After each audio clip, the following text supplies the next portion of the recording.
Hola, hola a todos y bienvenidos a Historia Full. Bueno, en el video de hoy vamos a hablar acerca de la historia de la filosofía presocrática.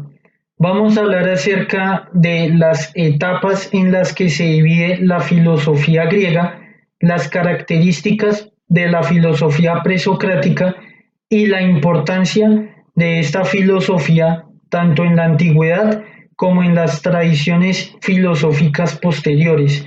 Así que sin nada más que agregar, comenzamos de una con el tema. Antes de hablar sobre la filosofía presocrática, debemos tener en cuenta que la filosofía griega se divide en 5 etapas o periodos.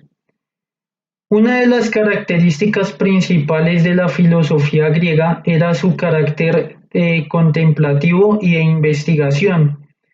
Entonces, en la antigua Grecia, esto no significaba que el individuo debía aislarse, sino que por el contrario debía participar en sociedad.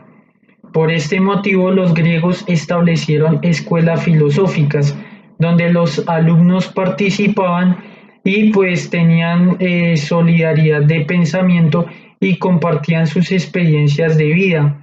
Entonces, a estos alumnos se les conocía también como compañeros, porque a fin de cuentas el sentido de la vida era básicamente la contemplación y la investigación. Y si se hacía de manera social, pues era mucho mejor, porque se podían fortalecer las ideas y se podía pues llegar a campos más amplios de conocimiento.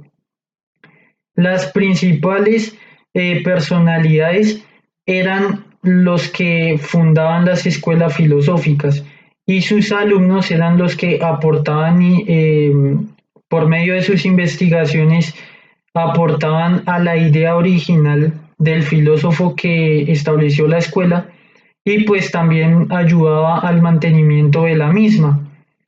Entonces, debido a esta característica de sociedad que tenía la filosofía griega, como por ejemplo también el hecho de que muchos filósofos participaban en política y por política se entiende pues convivencia, pues ahí está el carácter social de los filósofos griegos.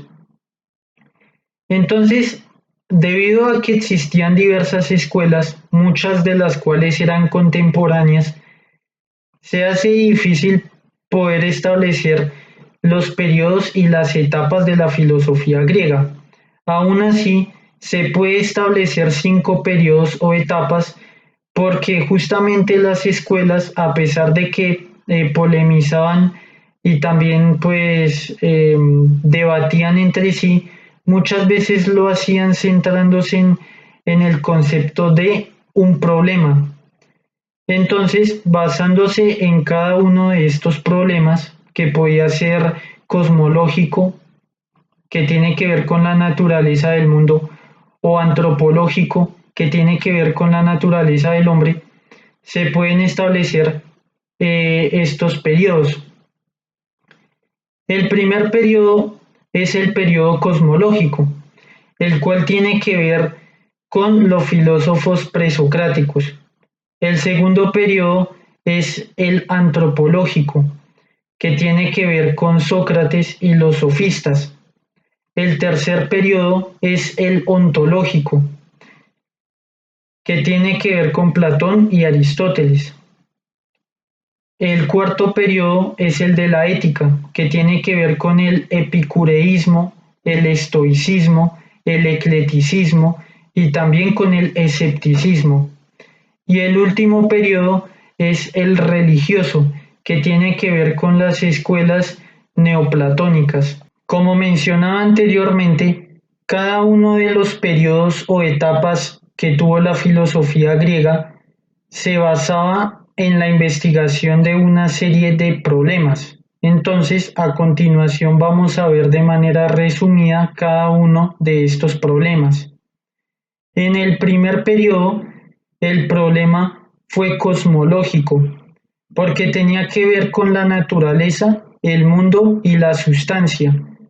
El hombre no quedaba aislado, pero se consideraba que la existencia del hombre era como una parte o un elemento de la naturaleza. Entonces la investigación se centró en la naturaleza que compone al mundo y al mismo tiempo la substancia que hace que funcione.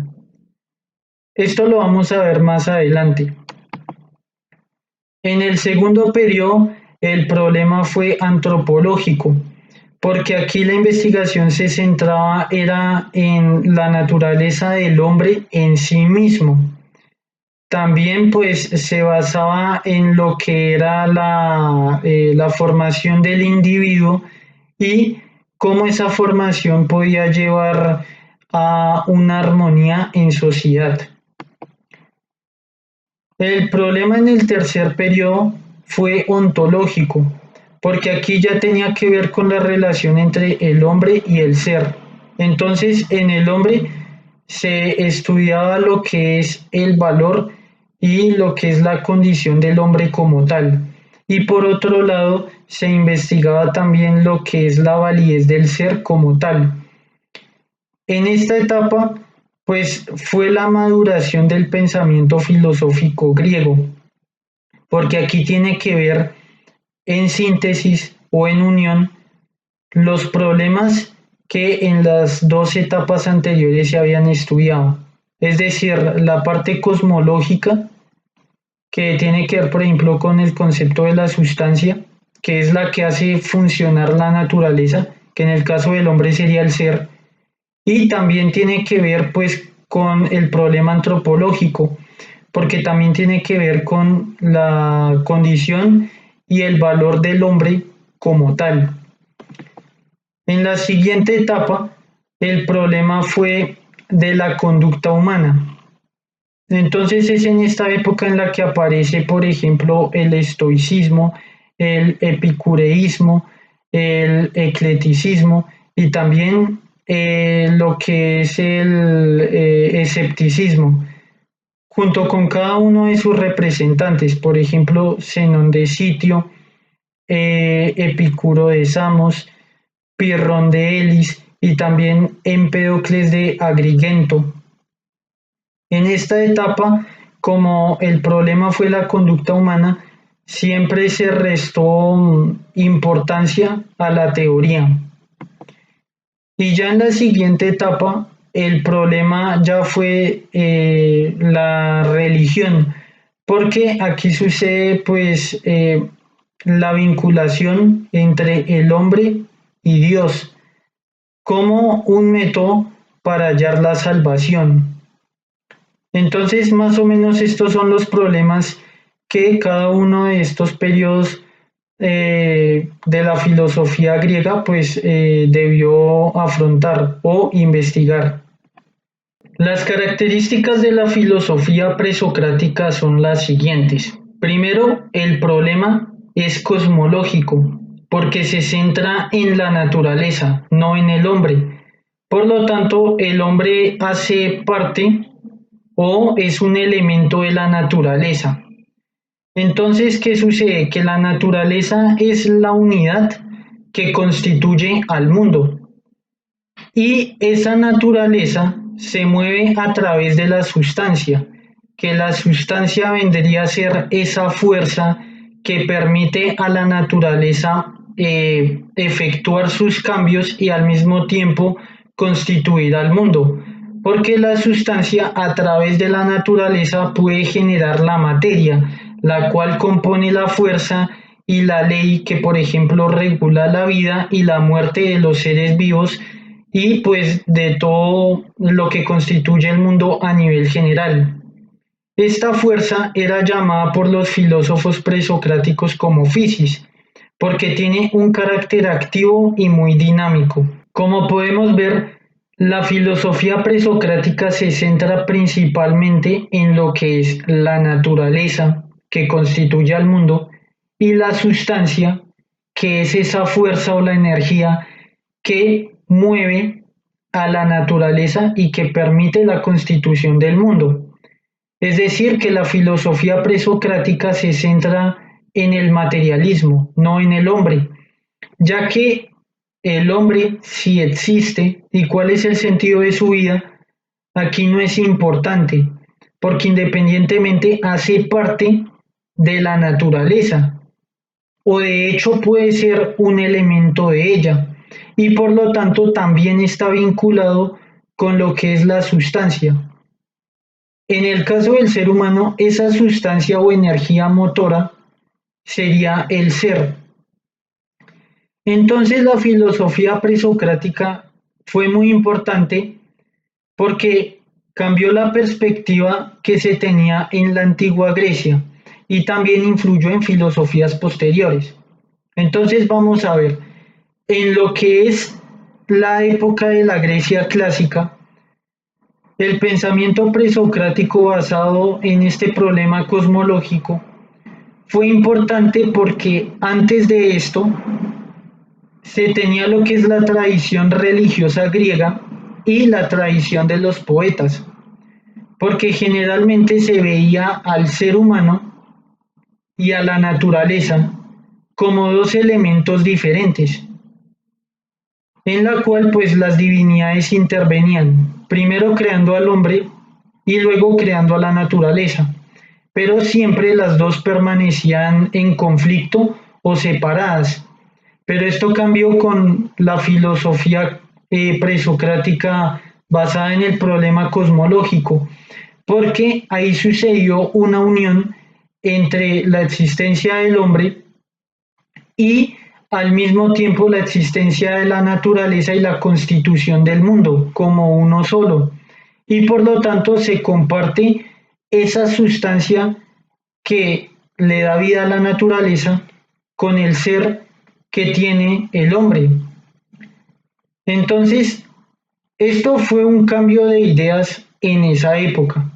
Ahora, ya en las filosofías posteriores también influyó, porque por ejemplo en la época religiosa o del neoplatonismo, sucede que también se adoptaron las ideas presocráticas, en el sentido de que si la naturaleza y el ser humano hacen parte, digamos, de una misma estructura, pues esto es posible gracias a un Dios o una divinidad superior y que por lo tanto la sustancia que mueve la naturaleza y el ser que tenemos los seres humanos que nos permite movernos harían parte de una misma divinidad, pero también influyó en otras ideas filosóficas en las que digamos que la espiritualidad se dejaba de lado, en la que se argumentaba que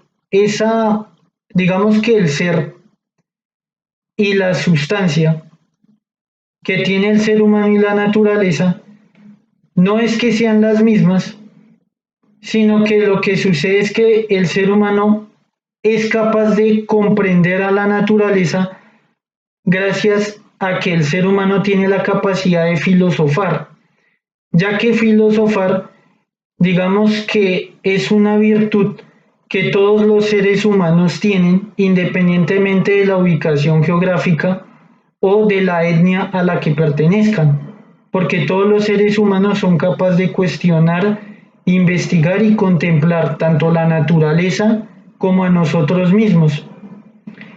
Entonces todas estas variaciones de las ideas presocráticas hacen que esta filosofía pues haya sido muy importante, a pesar de que digamos que en su contexto original se base principalmente en el materialismo. Bueno, hasta acá llega el video. Si les gustó pueden dejar su like, si no les gustó pueden dejar su dislike o también pueden dejar su comentario. Nos vemos hasta el siguiente video y muchísimas gracias por su atención.